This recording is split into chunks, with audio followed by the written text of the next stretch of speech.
Bienvenue à Bakou, la capitale de l'Azerbaïdjan.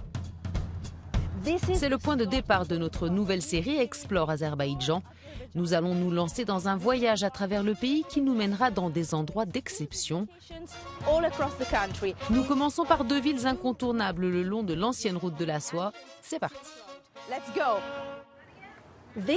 Voici Sheki, une ancienne ville escale pour les marchands et les commerçants au pied des montagnes du Grand Caucase. Son architecture et son histoire sont si uniques que Sheki est classé au patrimoine mondial de l'UNESCO.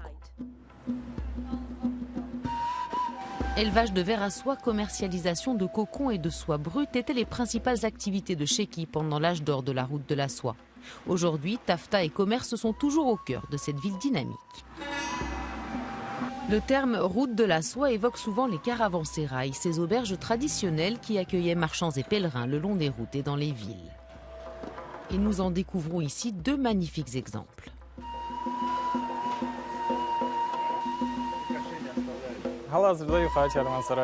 Nous nous trouvons ici dans le caravansérail supérieur. Il a été construit au XVIIIe siècle. À l'époque, il y avait 5 caravansérails à Sheki, mais il n'en reste que 2 à ce jour. Bien que celui-ci soit le plus petit, il compte plus de 100 pièces. Pouvez-vous nous aider à imaginer l'atmosphère qui régnait ici à l'époque? Imaginez beaucoup de monde. Des commerçants d'autres pays, des locaux et des touristes qui achètent et vendent des marchandises. Vous ne pouvez pas quitter Sheki sans vous promener dans l'impressionnant palais des Khan de Sheki et ses jardins.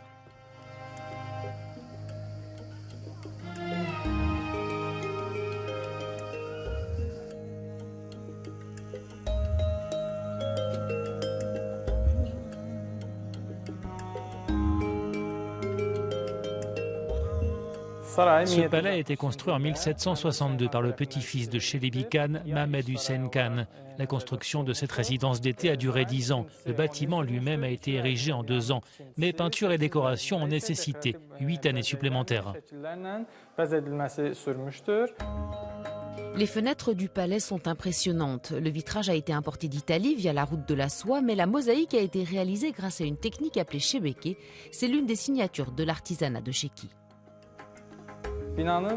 Şebeke est un artisanat local. Des fragments de verre colorés et de bois de noyer sont incrustés les uns dans les autres. Ils sont coupés d'une certaine manière et font bloc, sans clous ni colle.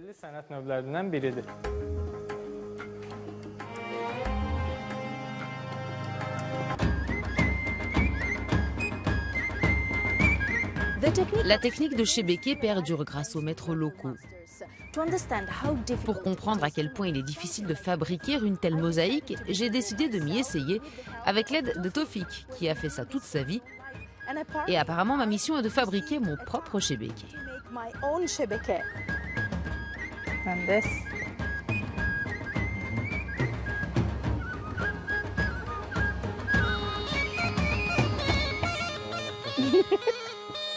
I got it! Nous laissons derrière nous les artistes Şebeke colorés de Sheki pour rencontrer les maîtres du cuivre à Laïj. Le paysage se déploie au fur et à mesure que nous avançons sur le chemin qu'empruntaient autrefois les commerçants avec leurs caravanes de chevaux et d'ânes. Les rues étroites et pavées, les ateliers et les magasins ont le même visage depuis des siècles. L'effervescence du lieu semble elle aussi intacte.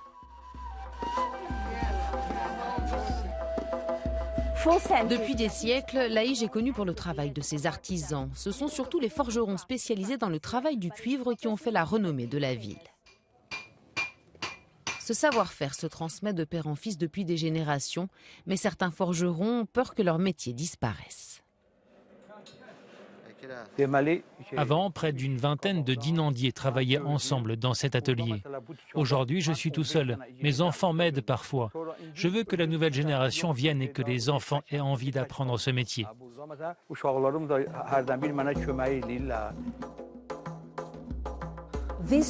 Cette immersion au cœur de l'histoire et de l'artisanat azerbaïdjanais n'est que le début de notre voyage. Restez avec nous pour en découvrir plus sur les paysages et la culture de ce pays.